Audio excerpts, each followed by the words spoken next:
Hi, my name is Kim McMillan, the host of Bay Area Art Beat. I want to welcome you to a show that means a great deal to me because what we're going to look at today is the important, wonderful community theater shotgun players and the incredible women that are doing shows and really creating an atmosphere that artists thrive in. I first want to introduce you to Lee Rondon. Lee Rondon Davis is a theater performer, dramaturge, director, and producer. They are an artistic company member and associate artistic director at Shotgun Players. Hi, how are you doing, Lee? Good, thank you. How are you? Great. We were talking earlier, and I wanted to say how tickled I am to have an African American woman in the position that you're in. The artistic director, assistant artistic director, what a gift to this community. To see your face. I talked to you about when I was doing theater in the 70s. And when I was working on my master's in theater in the 80s, I didn't see a lot of people who looked like me. And so your face is going to help a lot of young women, particularly of color, realize that they can do a lot with theater because the doors are opening. And so what I'd love to talk to you about is how did this come about? What brought you here? Well, I grew up here in the Bay Area. My family moved from New York when I was 11. So I went to middle school in Alameda, high school in Oakland. And so the Bay Area has been my home for over 20 years now. And I think when I came back from school, I wasn't sure what I wanted to do. I knew I wanted to work in theater in some way. And one of my first professional jobs, I was taking classes at Laney College under Michael Torres in that department. And one of my first jobs was here at Shotgun. They were looking for a production assistant last minute, and Michael put me on, was like, I think this kid could handle it. I'd never stage managed before in my life, but I sort of jumped into the deep end, learned so much, ended up being a production assistant on multiple Shotgun shows, stage managing some readings, and then maybe my second season here, Patrick, our artistic director, and our former production manager, Hannah, sat me down and were like, we think you're great. We think you're ready to stage manage for the main stage season. What do you want to do? Like, what shows do you want to do? And I was like, I hate stage managing. Like, I hate it so much. Like, deep respect to all the stage managers out there. I don't know how they do it, but I do not have like the grace or the patience for it. And so they were like, okay, well, what do you want to do instead? And I sort of named, I was like, I love working with youth. I am really interested in season selection. I love reading and talking about plays. I love creating community. Like, let me help cast and hire designers for the season and actors for our shows. And they were like, sure, yeah. And so I got to sit in on more and more of these conversations and develop my own sort of leadership ethos. And that's where I'm here now. And I also have to say I'm very much here because of the beautiful leadership modeled by people like Sherry Miller at African American Shakespeare Company. I was an intern there my senior year of high school. Margot Hall, whose son I went to high school with, but she's just been an incredible force in advocacy for me and other Black femmes in our industry.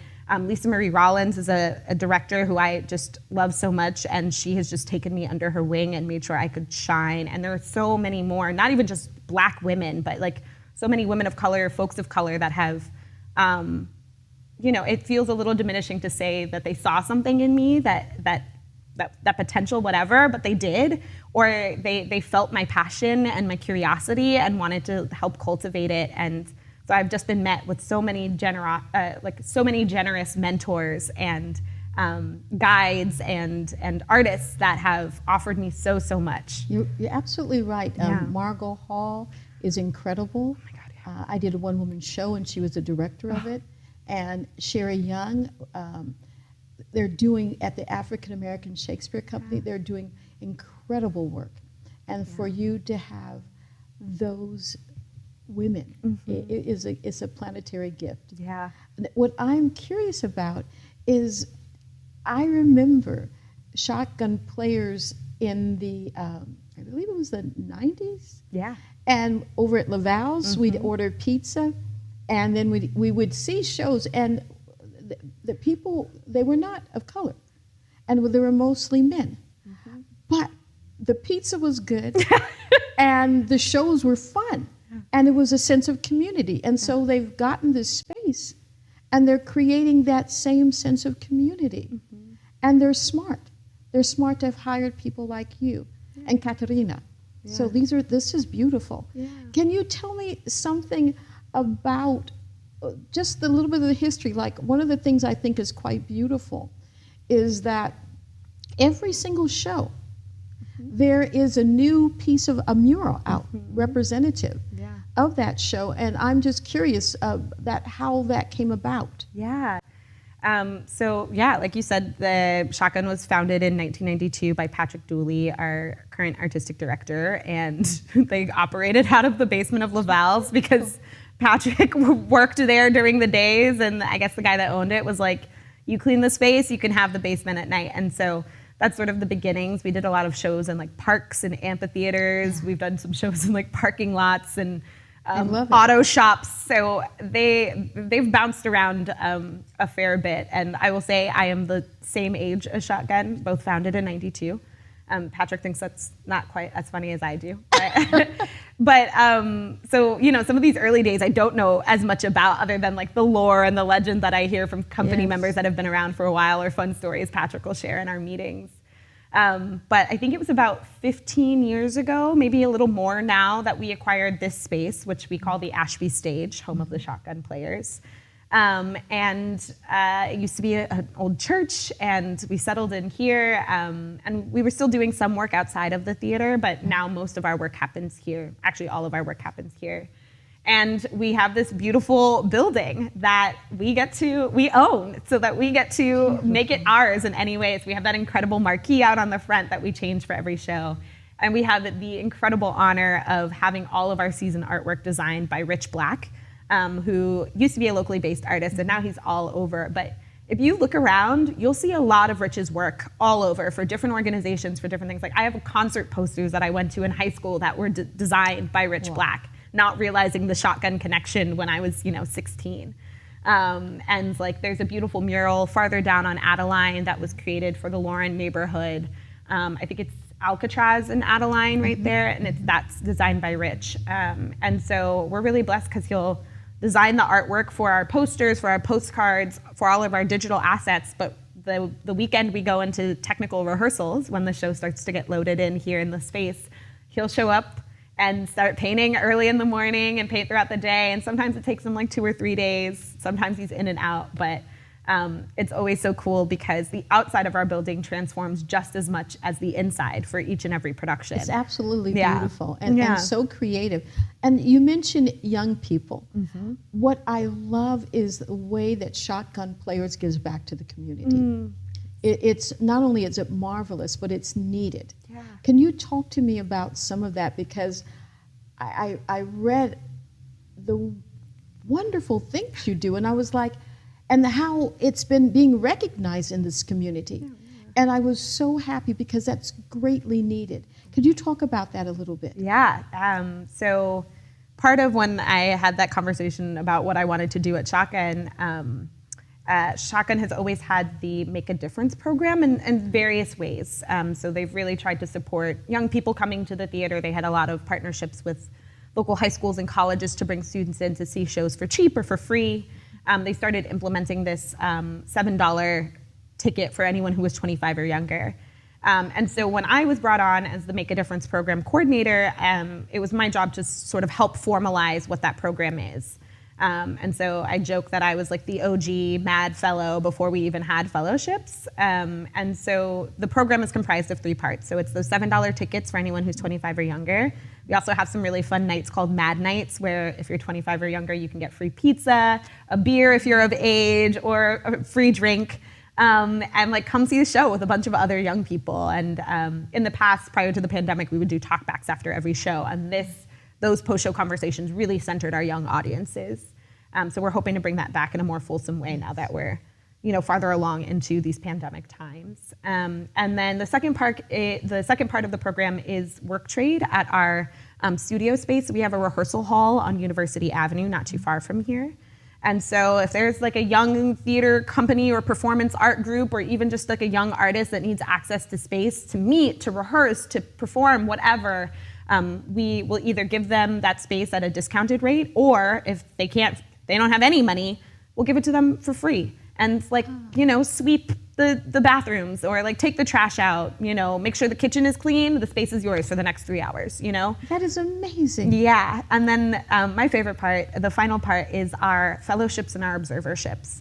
And that's kind of why I joke I'm the first Mad Fellow, because I got to learn by doing, and I'm where I am now was because I got hands-on experience that I was paid for. I couldn't afford to do an unpaid internship. I had done that before, and my parents were not happy about it. So Shotgun was like, no, we're going to pay you for your time and labor and expertise that you're bringing in, even while you're learning with us, right? And so we offer these fellowships. In the past, we've offered both admin, so they could be the artistic direction fellow, the marketing fellow, learn from staff members within the organization and sit with us for a few months. And then we also have design fellowships, so each of the design disciplines, as well as stage management. We've also offered a production fellowship production management fellowship in the past. Wow. And so it's been amazing because we've learned a lot. We went from stipends of certain amounts to actually these fellows we're learning just as much from them as they are from us, or they're contributing just as much as any other member of this team. So it doesn't feel fair to offer just a stipend for that. So now our fellows are paid hourly, the same rate as our designers. And they get to work on the show and say that they were a part of it. And another beautiful part of that is so many of our fellows come back to be designers or to be in our shows or work on our shows. So we've had fellows literally come through the program and start stage managing or designing for us within a season or two. I love that. Yeah, and I think, we often frame engaging youth as oh, it's a service, we have to help the youth, we have to save the youth, and all of those things are true. But also, I don't think we often recognize how much young people bring to our industry and to our art form. Patrick was 24, 25 when he started the company. I was 24 when I started working here, right? And all of that new energy that we brought benefited this organization and benefited all the people that get to be a part of it. So we also have to recognize in turn that young people have so much to give as well. We don't have very much time left, but I wanted to know how you choose the season. What is that? Please let me know what does that entail for you? Yes, actually this is super exciting for me because last year was the first year we picked our season by committee. And so in the past, it was mostly held by Patrick and, with input from staff members and artistic company members. But it was sort of this, not this hierarchical model, because I think a lot of people were in conversation, but it did sort of center Patrick in a way that is not uncommon for many theater companies. But we recognize that Patrick is one person with his own set of experiences, with his own identities, and recognize how that could be a little bit of a shortcoming in thinking about how we can make art that speaks to our whole South Berkeley Bay Area community, right? And Patrick and I get into it all the time, what plays we like and don't like, and our artistic tastes are very different. And so we recognize there's an importance in having all of those aesthetic tastes and cultural experiences and identities and backgrounds be a part of that conversation. So last year was the first year we had a committee of 9, which was, I think, 4 company members and 5 staff members, read a bunch of plays, and we voted by consensus. So we used a model where it was fully on board, I have some reservations, and thumbs down was a veto. And we selected this gorgeous season that we are in the middle of with 9 people's voices in the room coming to a consensus that everyone felt really good about, and that was really exciting to me. There's not a lot of other theaters that do that. And we're really looking at a distributed leadership model in other ways in our organization as well. And so that's part of the reason why I was brought on as associate artistic director. Is we need to have an artistic leadership team. We hired a casting director to be a part of that creative conversation. and in different ways. And we're hoping to implement that distributed model in more ways so that everyone has equal voice here. And it's not a hierarchical, like top-down artistic director tells everyone what to do or has control over every decision. Patrick is a huge part of how we move, but it's also influenced by so many other voices and brilliant minds as well, which I feel really grateful for. And so right now, we are reading a bunch of plays. There's an in-house reading happening upstairs right now. Folks, some actors around a table reading a play aloud so we can get a better sense of what it is. And then hopefully very soon we'll be doing our final votes to pick the 5 shows that are going to be our season and the 3 readings that we're going to do as well.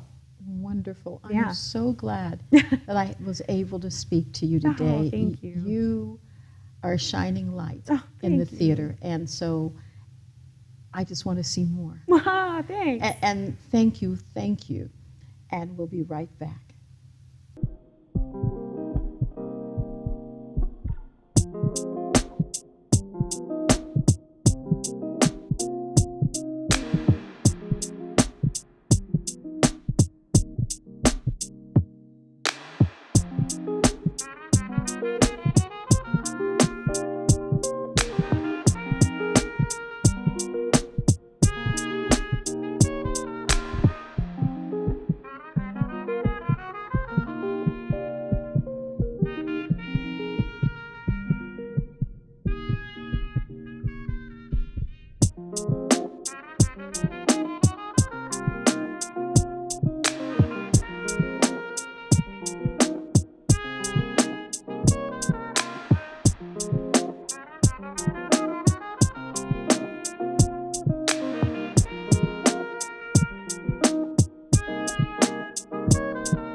Hi, I'm Kim McMillan, and I want to welcome you back to Bay Area Art Beat. I'm delighted to have the director of the upcoming show, Dream House, here. Her name is Karina Gutierrez, and I'm just so eager to talk to you about this show, which just looks magnificent. Can you tell us how you got involved with directing of this show and kind of take us up to what's happening now? Absolutely. So I actually had the honor to work with shotgun players about 8 years ago on an ethnographic piece called Daylighting the Berkeley Stories Project. And I participated as an actor when I was first starting out here in the Bay Area. And then 8 years later, I started really kind of changing my trajectory, not just in terms of, where in the theater I tend to work. How I went back to school, I got my degree in theater and performance studies, and I started doing quite a bit more directing, dramaturgy, and this beautiful show became part of the season, its 30th season, and I was contacted by Lee Rendon Davis to interview for the position of director. So I got to speak to Patrick Dooley, who's the artistic director, as well as members of the Shotgun team, talk to them about how the piece resonated with me, what were some of my initial thoughts as a director that I'd like to implement. And I was given the job, which is an honor unto itself. And so 8 years later, I'm able to come back and work with Shotgun, which has been a real dream of mine, with an incredible crew, artistic team. It's really been a joy.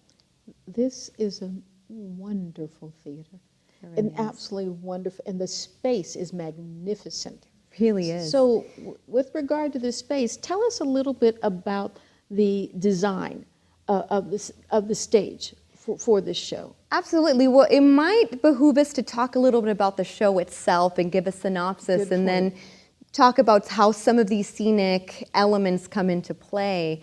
The show, Dream House by Ileana Pipes, follows 2 sisters who, shortly after the death of their mother, decide to sell the home they've inherited on an HDTV reality television show. And the goal is to renovate it and then essentially flip it and make a profit.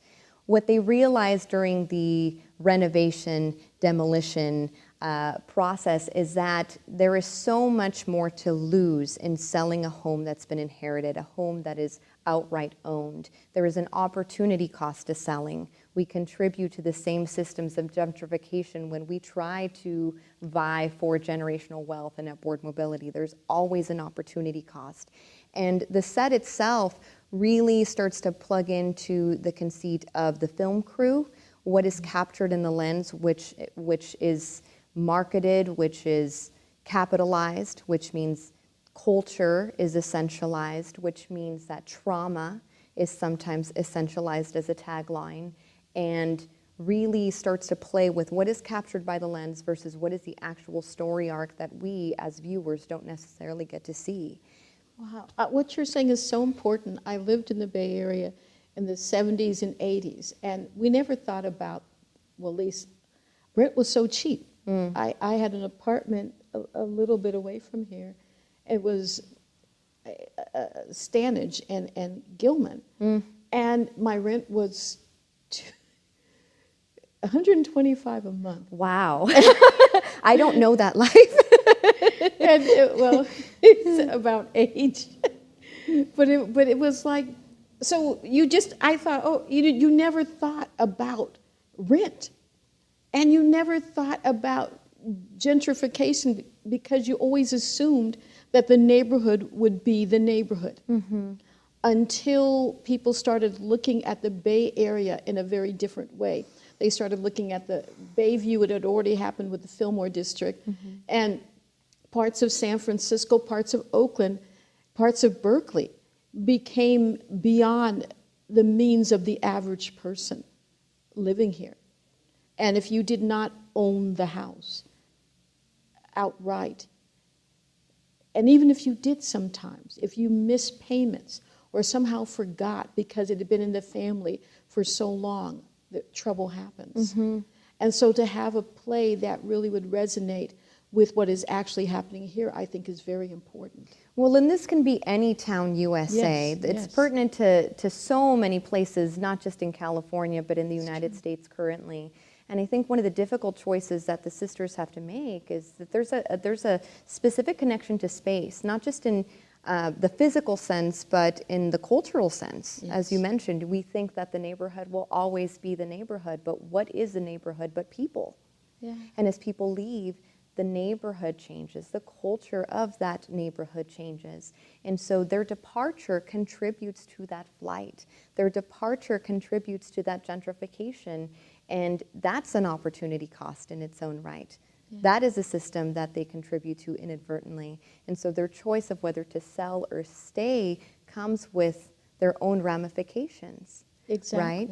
And so this play really speaks to me because as a Latina, as a Chicana, you know, it's challenging for my communities to see that it's no longer so easy to discern oppressed and oppressor or gentrifier, gentrified, that sometimes we contribute to those systems, you know, divorced of our ethnic or racial ties. Oh, you're absolutely right, because even in San Francisco, there were families of all races, African American, Latinx, who had the land. They owned it for generations. And then what happens? They're given a huge amount of money, and they're saying, we would give you this money to sell. And then what happens to that land? It gets developed. And soon what they thought of as just a nice piece of family land turns into something that's worth millions. And they're like, this used to belong to my family. And that has happened so much. And you're right, it's not just California, it's everywhere. It's everywhere. It's everywhere.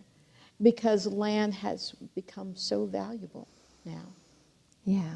Very valuable. And that equates to power, which is one of the ongoing themes of the show, is that if you wish for power, selling out when it's a buyer's market comes with its own set of consequences. Exactly. What a great play. It's an excellent show. Yes. I'm a little biased, but I think it's an excellent show and a very timely one. Very timely, and something that I feel is very important. Yeah. So now, tell us about this set. Well, there's a lot of secrets in the nooks and crannies, and I have to give full credit to our artistic team. Our set designer, Carlos Aceves, designed a unique set that if you come and see the show, which I hope everyone will come and see the show, will reveal its secrets. Let's just say that there is a demolition of sorts that takes place. You see this set in 3 different iterations. This is but a very bare version of one of those iterations. Lights and sound, so we have Claudio de Silva, who designed our lights, plays into the stage. We have sound, Christopher Salceda, who's our sound designer. They all work together to display not just a series of iterations of said house, but they also tell the story of what the camera captures. And I won't reveal how that's done. I think folks should come and see the show, but it uniquely provides for a very active viewing experience. I don't think you can come and see the show and remain passive as to the processes that are happening on stage. I love how this sounds. I would love a talk back. There will be. There will be. Because this show is basically the type of show that needs a talk back. Yes, I think it needs a moment and then a talk back. Okay. But yes, absolutely. The moment and then the talk back. Absolutely. And there will be a series. In fact, we're in the process of figuring out when the playwright can come and join us, and when they do, then we'll definitely be able to have a talk back at that Excellent. time. And Lee spoke about that young people could see this show if they were under, they said 25. So what I'm curious about is is this something that's widely known in the community? How is the word spread about this? Because this is very important. Absolutely. I think one of the key issues that as a theater community we've tried to really wrap our brain around is how to make this accessible to everyone. This ticket prices in New York, ticket prices for some of these traveling shows go for hundreds of dollars. And if we're telling important stories that need to be seen by all, then this shouldn't be something that's separated by class. So I know that Lee has been spearheading this campaign called the MAD program that offers $7 tickets for folks under the age of 25, which means that if you are a high school, college student who is looking to be inspired or immersed in this form of storytelling, then this is something that can be done in a very accessible way. Also, shotgun for 30 years has really been a fixture in the Berkeley community and has been a fixture for the Lauren district in particular. So I know that they're offering discounted rates for folks that are just in the surrounding community. There's also preview dates that are at a lower cost than our actual regular run. And so previews will start on July 16th, and the official opening of Dreamhouse will take place on the 23rd. So there are a variety of different sliding scale options, but this theater in particular has done a great job of finding ways to make it accessible to all, which I truly appreciate. What is your dream for this show? We always have a vision, particularly as a director. Is there a part of this vision that really you believe will resonate with your audience? You know, the lofty goal, I had a great conversation with the playwright yesterday, and their goal, they said their lofty goal was that this play ends gentrification. And we both know that that's not necessarily possible. One of the conceits that I have in the show is that, which I won't give away, but we also showcase how gentrifications, once that process starts, it's impossible to stop. The best we can hope for is to slow that process, right? And so I guess one of my goals is for audience to contend with, this is a process that's happening everywhere. That when we talk about this notion of displacement or a housing shortage, this isn't something that happens in pockets. This is happening widely, and this is affecting so many people. So I think contending with what this process entails is part of it. I also think that as storytellers in different mediums, we often take for granted what the tagline leaves out.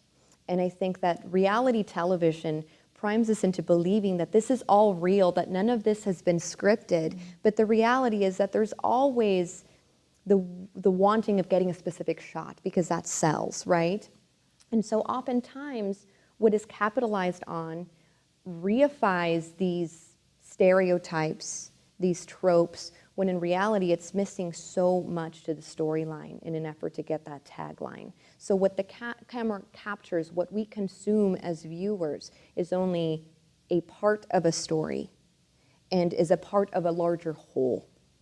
And that's something that I'm trying to display as part of this production. I think that's very important, and I hope that some of the politicians that are actually talking about we're going to make sure that we have low-income housing, we'll have mixed housing, so that if you have money, if you don't have, there'll still be a part of that new housing project where low-income people can live. And so this is a perfect show, as far as I'm concerned, to invite everyone within the Berkeley structure of our community, our city council, to come in and maybe at the end say, what are you doing for the community with regard to gentrification?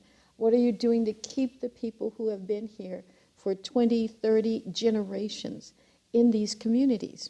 So I love what you're doing, and I think it is making a difference. Well, thank you so much. I mean, that is my goal as an artist, to tell stories that matter and that are timely. And I'm so grateful for the opportunity from this theater to be able to tell that story. I recognize that as a director, it is your vision that's being placed on the stage, and people are working very hard to make that collective vision happen. And I'm so grateful. I'm only as good as the company that I keep, and I will say that it's not just my vision, but really the inspiration of so many artists that are making this possible. So I'm incredibly grateful for that opportunity. I'm excited to see this vision, excited to see this show, Dream House. And thank you. Thank you very much for taking the time to sit and talk about such an important show. Thank you so much. I appreciate it, and I'll see you all at the theater. Yes. And to our audience, we hope to see you at the theater, at the Ashby stage. Thank you.